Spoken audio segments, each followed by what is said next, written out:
Now on Fox 14, Crawford County Commissioners discuss ways to improve the county's child care offerings. Plus, how Freeman Health System is preparing for the possibility of an active shooter. Americans swelter in a heat wave. President Biden is set to announce his next steps on climate change. I'm Caroline Shively in Washington. I'll have that story straight ahead. The 4 states' most watched news starts now. Thank you for joining us tonight. I'm Jordan Abbey. The number of people indicted in a suspected Southwest Missouri meth ring grows to 18. A federal grand jury that had already indicted 3 suspects has indicted 15 more. The 18 are accused of participating in a conspiracy to distribute meth in Jasper, Newton, Lawrence, Greene, Berry, Stone, and Polk counties in Missouri and elsewhere. Their home addresses range from southwest and northwest Missouri to Oklahoma and Arizona. In addition to the meth charges, some suspects are also being charged with money laundering and weapons crimes. You can find a list of the suspects and the charges on our website, KOAMnewsnow.com. In just 2 weeks, voters in Missouri and Kansas are going to take to the polls for several issues, including local and statewide primaries. Election officials in Jasper County, Missouri are making sure they're ready to go ahead of the big day by testing their voting machines. Those things right there. 2 local residents, one a Democrat, the other a Republican, were allowed to run ballots with different markings through the machines to make sure the machines are working properly. We have some undervotes, some people that put X's, check marks, and the whole thing is to make sure that when the machines read it, it reads it correctly, and at the end of election night when you do the reporting, we can be reassured that the election results are accurate. For the August 2nd election, Jasper County will have new voting machines adapted for use by people with disabilities.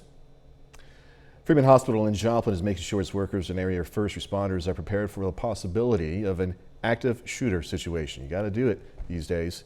KOAM's Yana Tala was at the workshop, and Yana has more. With the recent mass shootings, Freeman Health System is being proactive for critical situations like that. It's not if it's going to happen, it's when it's going to happen. We haven't had a large active shooter here. It will happen. On Tuesday, Freeman held their first pediatric and active shooter and trauma workshop. The event had attendees from the local state and emergency management, local healthcare providers, and other law enforcement agencies. We want to do some pre-planning with all the possible people that be involved in an active shooter situation, get them in one room to start our planning process. The goal for the day was not to immediately come up with a plan, but for people to get to know each other and work well together in a critical situation. Right now I'm trying to reach out to these groups and let's try to standardize our approach as much as possible. So when things happen, we're all on the same page. What we saw happen in Texas, there were 376 law enforcement officers there. Came from multiple agencies. EMS was there. They didn't know how to work together. They didn't know who was in charge at the scene. And we can't wait till we have children that have been shot to work out those details. Captain Trevor Duncan thinks it's crucial to be familiar with the different agencies and their workers when a critical situation happens.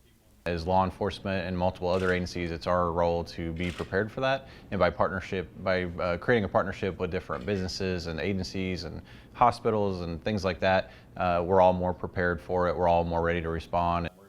Reporting from Joplin, Yana Hautala, KOAM News. Freeman is going to host an active shooter exercise on November 15th.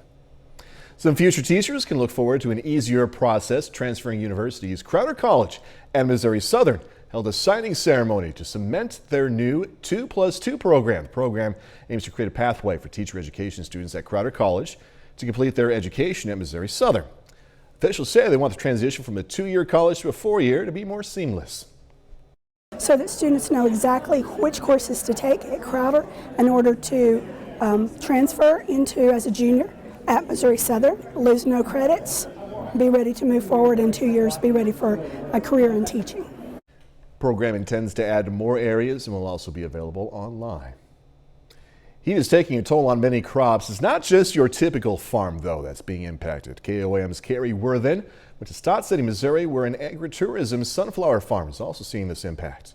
This is legitimate concern for any farmer, not just Country Roads Family Fun Farm, but in particular for us as not just farmers but agritourism. We don't get to claim insurance on our crops like other farmers. Ahead of its annual Sunflower Festival, Country Roads Family Fun Farm spends $6,000 on seeds alone. That doesn't include other things like fertilizer. They plant each quadrant on different days in the month of June to make sure people can enjoy the sunflowers throughout the season. But it's been a dry one. The sunflower at a certain point still needs water, still needs moisture. And what we're seeing around us right now, especially in this area, is trees turning color early. That's not a good sign. With the farm running short on water, they brought in an old pumper truck to help water the field. Sunflowers particularly have taproots that can go down further than most plants. So they're extremely heat hardy. They can withstand temperatures and lengths of dryness that most plants could never dream of withstanding. But even sunflowers have a limit. I'm certain that we'll have sunflowers. It does make me wonder whether we'll have the full field or whether we'll lose some. If we can get to them early enough, I hope to have all 4 quadrants in bloom. What I really want people to see is this epic story of survival that's going to play out. Carrie Worthen, KOAM News. Festival there starts August 6th, and the farm wants people to come early to enjoy these beautiful flowers. After the season, the farm does harvest the sunflowers for animal food. Cherokee County officials have issued a burn ban until further notice. County Commissioner Corey Moats, who's also a volunteer firefighter, says it's just too hot for crews to be fighting fires. Cherokee County Clerk says the local departments have been battling fires for the past 3 days along Grove Road in Cherokee County. President Biden traveling to Massachusetts tomorrow to talk about global warming amid reports he's preparing to declare a national climate emergency sometime in the future. Fox's Caroline Shively reports now from D.C. Millions of Americans suffering through 100-plus degree temperatures Tuesday, with more cities waiting to get hit by the heat in the coming days. But as this heat wave sweeps across the U.S., President Biden's climate agenda has stalled out in Congress. The president will lay out his next steps to fight global warming on Wednesday, reportedly executive orders that would bypass Congress. The president is committed to taking aggressive action to tackle climate change and made clear if the Senate won't act, he will. Any executive order would likely face a court challenge. They do not have the power, and it can only be done with congressional laws, clear legislative statutory mandates. And they're obviously not getting that. So this is all bluff, in my judgment, complete bluff. The move comes after Senator Joe Manchin pulled his support from a massive economic package that contains billions of dollars to fight climate change, citing inflation concerns. I'm sorry, if they don't care about that, I do. I'm more concerned about that than anything. Without Manchin, it's unlikely Democrats can pass any climate legislation. They fail to address the energy crisis.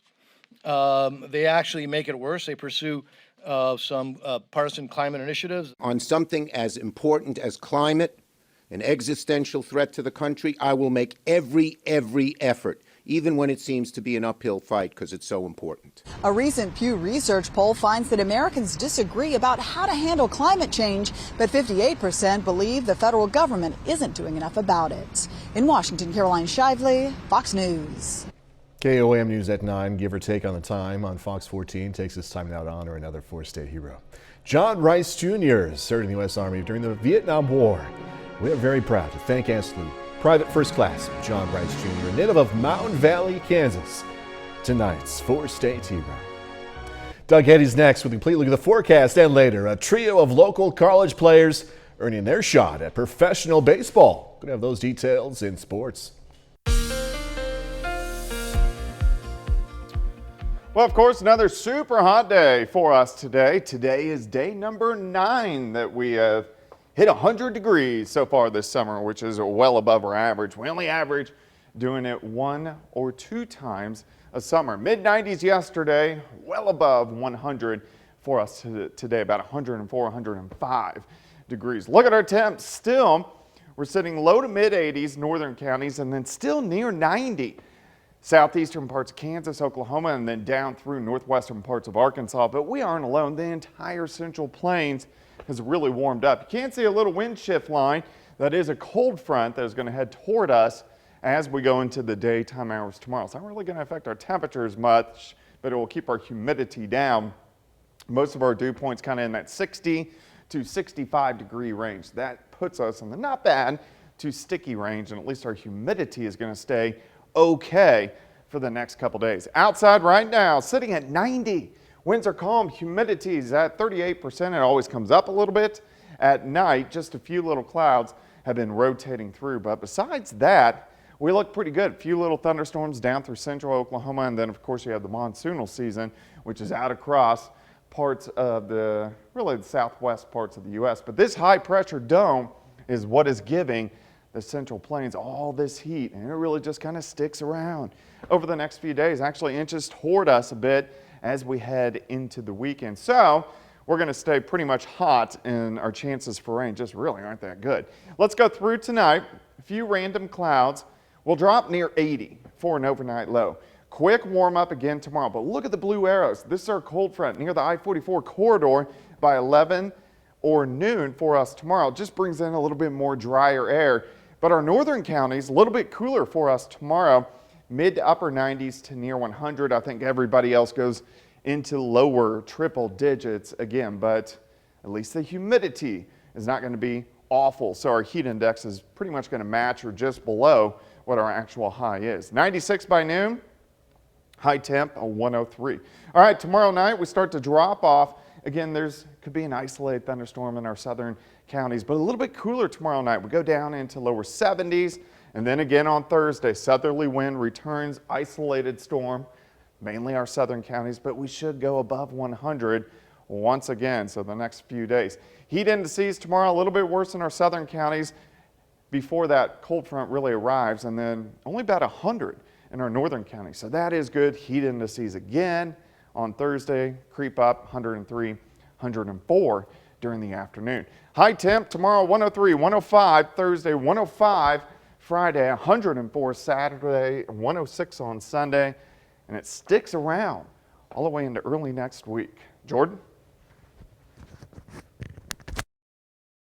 All right, Doug, thank you. Coming up, the penalty trial for a convicted school shooter. A jury in Florida tasked with deciding whether Parkland High School shooter Nicholas Cruz gets life in prison or the death penalty. I'm Phil Keating in Miami with the latest testimony and evidence coming up.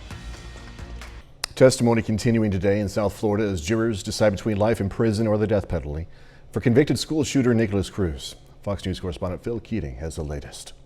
Emotions running high once again Tuesday on day 2 of the sentencing trial for Parkland school shooter Nicholas Cruz. Jurors heard testimony from former Marjorie Stoneman Douglas student Christopher McKenna. McKenna, a freshman at the time, said he ran into Cruz in the stairwell before the shooting began. He had a rifle in his hands. I was stunned for 1 second, and he said to me, "Get out of here. Things are about to get bad."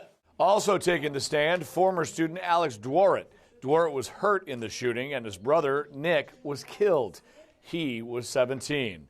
Dworet said he was in his 4th period English class when he first heard the shots. Moments later, realizing he had been hit. I remember feeling trickling down the back of my head and onto my chest. And then, I touched the back of my head, and then my hand was all bloody. Dworet said he took cover in the corner of the room before noticing a classmate who had been shot.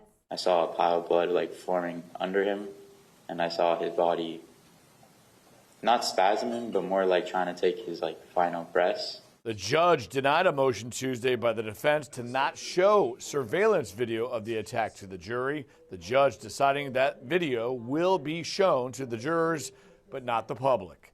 Prosecutors are pushing for the death penalty.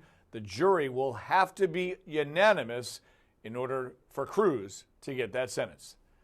In Miami, Phil Keating, Fox News. Still ahead, people needing more help getting food. Grocery prices up more than 12% in just the past year, and that has lines at food banks across the country growing longer by the day. I'm Lydia Hu with the Fox Business Network. More on that story is coming up. Kansas Governor Laura Kelly announcing a statewide virtual job fair. Virtual job fairs allow job seekers to apply, live chat, and interview virtually with employers. Kansas Works will host the fair tomorrow and Thursday from 8 a.m. to 5 p.m. Governor Kelly says Kansas has the lowest recorded unemployment rate in state history at 2.3%. For information on how to participate, just go to our website, KOAMnewsnow.com. Governor Kelly also announcing today that 14 rural communities in Kansas will receive grants to create new murals. The grant aims to allow communities with fewer than 10,000 residents to create new murals and public art projects that will beautify community gathering spaces and serve as new tourist attractions. Among the 14 communities, Chanute and Girard receiving a grant. Chanute received $9,000 while Girard received $500. Rising food costs leading to long lines at food pantries across the nation is creating a challenge for food banks. Workers there who say they're also struggling to meet demand. Fox Business Network's Lydia Hugh has this story. Inflation is worsening the hunger crisis in America. You can see this line of people seeking help from a local food pantry here in New York City has formed behind me. They are all senior citizens, and they started lining up before 8 a.m. this morning for a distribution that started at 9:30. The Food Bank of New York City is seeing a 93% increase in the number of visits now as compared to before the pandemic. And at the start of the year, folks that run the food bank said they were hopeful that the need would dissipate as more people returned to work. But instead, as inflation took off and skyrocketed, they're seeing the need only exacerbated. There are new sort of entrants to the food insecurity space, and people that are really having to navigate this. And it's quite simply because a dollar does not stretch as far any longer. And the need for food is evident across the country. You can see some examples here. A food bank in Phoenix, Arizona says its distribution during a recent week in June is up 78% over the same week last year. And inflation is not only exacerbating the need, but also challenging supply of food. The cost of monthly food purchases for a pantry in Alameda, California has gone from $250,000 before the pandemic to $1.5 million now.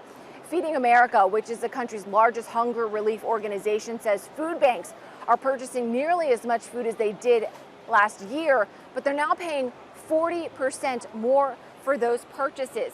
Here in New York, this food bank is able to meet the needs of the community for now, but with inflation at a 41-year high, they are trying to adjust their budget, stretch that dollar even further, but doing so without leaving folks in the community hungry is a real challenge and problem that they're confronting right now. Reporting from Manhattan, New York, Lydia Hu, Fox Business. All right, up next, going to hear how these cute puppies are going to be serving their community. 2 new comfort dogs joining the puppy police force in Oakland County, Michigan. Look at those. Meet Sadie and Wildcat, 2 of the department's latest additions to its comfort dog program. The newest adorable additions, and adorable is right. Join the already sworn-in 6 King Charles Cavalier Spaniels, serving the community by bringing smiles and calm to situations where they are needed most. Officers involved in the program say just amazing to see how effective these doggos are at their jobs. Our family, look at that. You know, our family is kind of partial to spaniels. We have 2 Cocker Spaniel, or we have 1 Cocker Spaniel. My wife's folks, they had 2 Cocker Spaniels. So, but all those guys, I think all dogs are cute no matter what. 30 more minutes, news, weather, and sports coming away. Going to hear about how Crawford County officials plan to improve child care in the county. And was back in a federal courthouse as we are learning more about the next public hearing for the January 6th committee. I'm Lauren Blanchard in Washington. I'll have all the latest coming up. Crawford County, Kansas commissioners reviewing potential avenues to build more adequate child care for the county. KOAM's Amber Jenkins was at a commissioners meeting, and Amber has more. Child care in Crawford County is scarce. Crawford County commissioners said that there are more than 10 children needing care, but only 1 spot remains in the county. There's only so many centers within the county, and with the influx in Pittsburgh and Crawford County growing, the need is becoming more evident every year. Crawford County commissioners have put aside over $2 million to fix the county's lacking child care. The commissioners understand that the lack of child care directly correlates with the struggle of finding employment for families. I think what a lot of it has to do with is a lot of times people pick their job based off of their child care. So if there's not adequate child care, then they'll take a job that may not fit their family the best, or they may work in a location that's convenient with childcare. Now it is up to the Crawford County Commissioners to create more adequate childcare in the community. There are 6 organizations requesting funding to build new centers in the county. The commissioners will decide how the $2.2 million for childcare gets distributed. There's different aspects of who's going to contribute to make this happen. And regardless of how we decide to do this, some of these are for sure going to happen, and hopefully with our help, all of them can happen. Commissioner Blair is expecting a quick decision on how to best utilize the $2.2 million for Crawford County child care. In Crawford County, Amber Jenkins, KOAM News. Crawford County Commissioner's Office holds weekly meetings at the Crawford County Courthouse. Some area kids rolling up their sleeves and got to work at Pitt State today. The School of Construction at PSU hosted its Construct Your Future event today. The event looks to teach children ages 9 to 14 about 3D building, bridge building, safety, and a variety of other activities. It's more of an exposure, kind of like what my parents and grandparents did when I was young. You know, go out and here's a hammer and nail, go build something. Doesn't matter whether it was pretty or not. And so this just gives them experience to understand the process, how to safely use tools. The event runs through the end of the week, and each session is $100. All right, we heard of too much salt, right? This story is about a happy medium. Cutting back on salt, too much of it, could harm some people.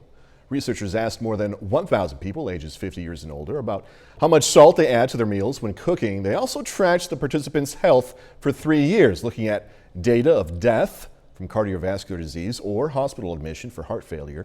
Nearly half the participants said they added no salt to their meals. And researchers found that these participants weighed more than those who do add salt. And those who do include salt were at a lower risk of death. But again, there's that happy medium, right? Current falling gas prices could go back up. Sorry to say, gas prices reached a national average of $4.52 a gallon yesterday, but a Gas Buddy analyst says national supplies of gas and diesel and global oil supplies are constrained, and a major hurricane could shut down refinery production in the Gulf of Mexico. The analyst says gas prices then could go apocalyptic. Yesterday's price of oil rose above $100 a barrel. Former Trump administration official Steve Bannon back in a federal courthouse today. This as the committee investigating the attack on the Capitol is gearing up for their next hearing. Fox News correspondent Lauren Blanchard is in D.C. with these details. For a second day, Steve Bannon, former President Trump's one-time White House strategist, walked back into a Washington, D.C. federal courthouse. The jury has now been seated. His legal team requested a 1-month delay in the trial, which was quickly denied by the judge. Bannon faces 2 contempt of Congress charges for refusing to comply with a subpoena last year from the January 6th Select Committee. Each charge carries up to a year behind bars. He says he's now ready to talk to lawmakers. It's nothing but a show trial. It's time they start having other witnesses. They can give other testimony other than what they've been putting up. The committee investigating the attack on the Capitol is planning their 8th public hearing on Thursday during primetime. This one will focus on what former President Trump did during the riot. 2 witnesses are expected: Matthew Pottinger, who served on the National Security Council, and former White House aide Sarah Matthews. The committee is also trying to get to the bottom of why Secret Service text messages from January 5th and 6th were deleted. The National Archives has given the U.S. Secret Service 30 days to report back on what happened. The Secret Service replied to the request, writing, "They will have our full cooperation in this review." The chairman of the January 6th committee has announced he has COVID-19, but that the hearing on Thursday will still proceed. In Washington, Lauren Blanchard, Fox News.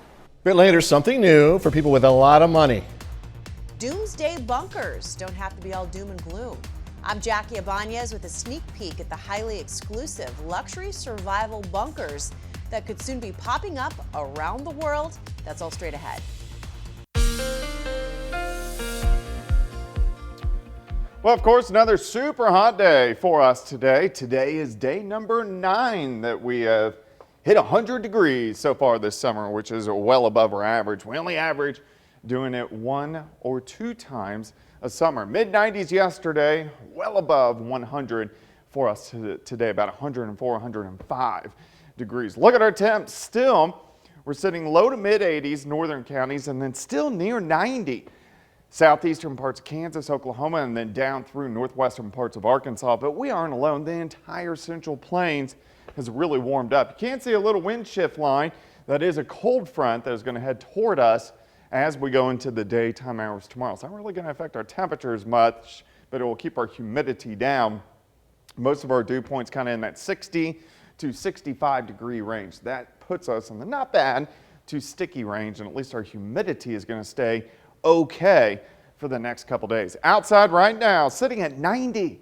Winds are calm, humidity is at 38%. It always comes up a little bit at night. Just a few little clouds have been rotating through, but besides that, we look pretty good. A few little thunderstorms down through central Oklahoma, and then of course you have the monsoonal season, which is out across parts of the southwest parts of the U.S. But this high pressure dome is what is giving the Central Plains all this heat, and it really just kind of sticks around over the next few days, actually inches toward us a bit as we head into the weekend. So we're going to stay pretty much hot, and our chances for rain just really aren't that good. Let's go through tonight. A few random clouds will drop near 80 for an overnight low.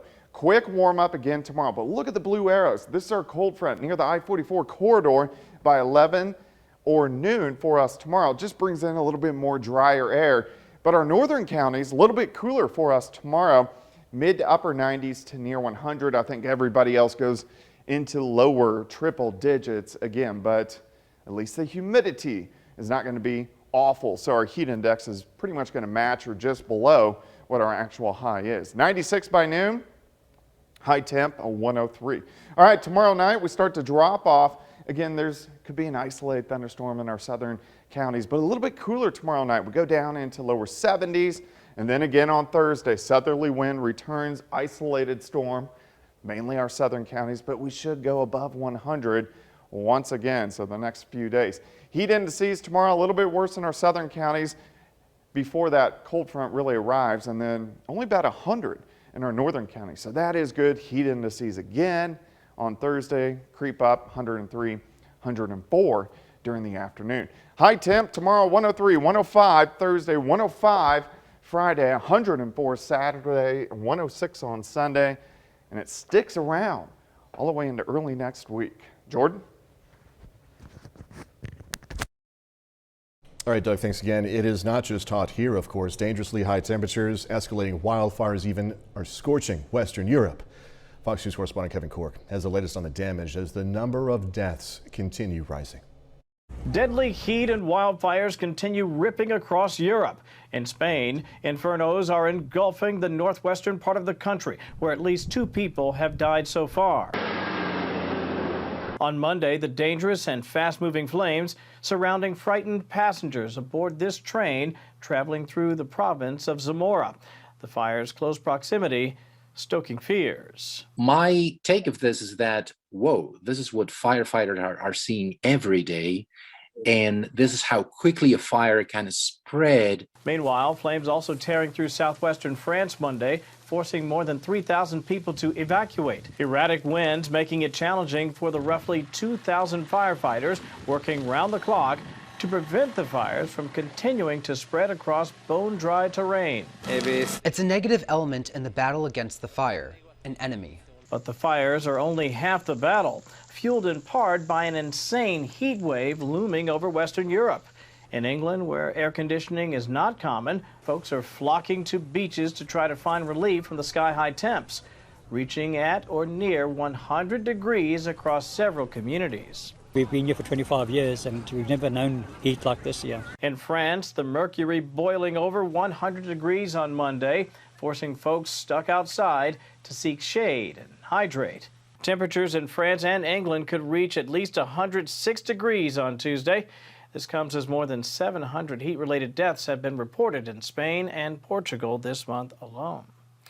I'm Kevin Cork, Fox News. All right, coming up in sports, Joplin Outlaws aiming to push their winning streak to 9 games in their final home game of the regular season. Plus, local college baseball players getting their names called in the MLB draft. Jacob Leonard has that and more next. Pittsburgh State first baseman Garrett McGowan has been picked up in this year's MLB draft. The power-hitting lefty was selected in the 17th round today by the Houston Astros. McGowan earned All-America honors from both the ABCA and the NCBWA this spring for the Gorillas. He was also a Division II Gold Glove selection, finishing the year with a perfect fielding percentage. At the plate, McGowan hit for a team-high .399 average with 20 doubles and 18 home runs, driving in 79 runs along the way. Now, McGowan not the only local guy getting a shot at pro baseball. Missouri Southern's Tommy Stevenson was picked in the 19th round of the MLB draft today. Now, Stevenson was an all-region and all-MIAA pick as a catcher this spring as a sophomore for the Lions. He hit .385 with 11 doubles and 16 home runs. Those 16 home runs, by the way, ties him for second most in a single season in program history. One more guy here, Missouri Southern pitcher and former Webb City Cardinal Logan Van Wy has signed a free agent deal with the Houston Astros. Van Wy was unanimous first-team All-MIAA selection this spring. He was 7-3 on the mound and led the MIAA in strikeouts with 123. He had one complete game and 2 shutouts this year for the Lions. Well, tonight is the final home game of the regular season for the Joplin Outlaws. The Outlaws welcome in the Carroll Merchants tonight, aiming to push their winning streak to 9 games. Coming into the night, Outlaws are 22-18 overall this seasion, have a 2.5 game lead for first place in the Mink League South Division. This one is final. It was all Outlaws, 13-3 the final. Corey Siracusa, a Pittsburgh State Gorilla, goes 2 for 3 with a double and 4 RBIs. Well, the MLB All-Star Game is tonight in Los Angeles. Before that, though, some of the best hitters in the game put on a show last night in the Home Run Derby. The Cardinals' designated hitter Albert Pujols had a nice showing in the Derby. The 42-year-old actually won his first-round matchup, hitting 20 home runs. But he would bow out in the semifinals to eventual champion Juan Soto. Soto beat Julio Rodriguez in the finals and hit 53 total home runs on the night, including the longest homer at 482 feet. It feels good and it feels bad at the same time because you hit it, but you don't have the time to see it, how far it lands. But it feels really amazing at the end of the day when you see the videos and see how far it lands. It's just amazing, really impressive what my skills can do. Finally, the U.S. women's national soccer team earned their spot in the 2024 Olympics last night. The U.S. topped Canada 1-0 Monday in the CONCACAF Women's Finals. An Alex Morgan penalty kick in the 77th minute was the difference in the match. It was a bit of a revenge game for the Americans, who were knocked out of the Olympic semifinals by Canada last summer in Tokyo. The 2024 Olympics will be in Paris beginning next July. That's it for sports. We're back after this. Imagine what you think a doomsday shelter might look like. Odds are good you pictured an underground bunker filled with canned goods, freeze-dried food, stuff like that, right? That's all about to change, at least for certain people. Fox News correspondent Jackie Bonius has a look at the new line of luxury shelters, changing what it means to survive. No one knows exactly what the future has in store. But one startup company says avoiding threats from any potential natural disasters, viruses, and wars doesn't have to come at the expense of your comfort. This is an Oppidum, a type of luxury doomsday bunker that could soon be underneath the mansions of some of the world's richest people. Oppidum creates underground living spaces that are highly secure and completely discreet, yet beautifully appointed and entirely bespoke. Oppidum is the Latin term for fortified settlement, and that's exactly what this is and much more. Company officials say each bunker is air and gas tight, allowing those inside to be completely cut off from the atmosphere outside for up to a month. The shelters are also armed with the technology to make their own water, air, and energy, while coming with the chicest amenities. Whatever is happening in the world outside, you can rest easy and live fully in times of tranquility and in times of unrest. But these bunkers aren't just meant to keep people safe. We want Oppidum to bring added value for everyday peacetime use of the property. And then there goes the secure storage, private art gallery that enables the owner to safely store their art, similar like in a bank and vault, with the difference that they can enjoy it every day while at their residence. Wondering if an Opidum is in reach for you? Well, officials say if you have a net worth of more than $100 million and can shell out at least $10 million for a bunker, it could be yours. Jackie Ibanez, Fox News. Whatever's happening outside, you can still sip your whiskey and have a cigar too, right? Coming up, Steven Spielberg. Pretty much done it all, right? Except this. Hollywood Nation coming your way. An Oscar-winning director's musical moment, a highly anticipated sequel, starts filming. Here's Fox's Ashley Dvorkin with that and more in today's Hollywood Nation. There's something going on in Surfside. Surf's up in first looks. Spielberg marks the directing first, and Lambert's ready for Halloween in the Hollywood Nation. Adam Lambert announced a limited engagement called The Witch Hunt at the Wynn Las Vegas, dubbed a spectacularly spooky extravaganza for October 26th, 28th, and 29th. I'll see you there. Lambert shared Halloween is my favorite time of the year, and I am thrilled to celebrate it with a dark-sided trip into my repertoire. Also posting exciting news, Dune Part Two. The sci-fi epic's social media revealed we're rolling. Production on Dune Part 2 has begun. The star-filled sequel is in theaters November 17th, 2023. Oscar-winning director Steven Spielberg marked a career first. He helmed a music video. It's for Marcus Mumford's single Cannibal from his upcoming solo album, self-titled. Mumford shared they filmed in a high school gym in New York in one shot on Spielberg's phone. Kate Capshaw was producer, art director, and dolly grip, with costumes and sound by Carey Mulligan. This coin is element 79, also known as gold. The cursed treasure. In today's first looks, Apple TV Plus shared a trailer for Surfside Girls based on the graphic novel series. The show follows best friends who solve supernatural mysteries in their California beach town and premieres on the streamer August 19th. If we don't solve the mystery, ancient evil will be unleashed. In Hollywood, Ashley Dvorkin, Fox News. That's our time for tonight. Thanks for joining us. Going to leave you tonight with video of penguins at the London Aquarium getting some icy treats. Hope you guys stay cool as much as possible. Be safe, drink plenty of water, do this all again tomorrow. See you then.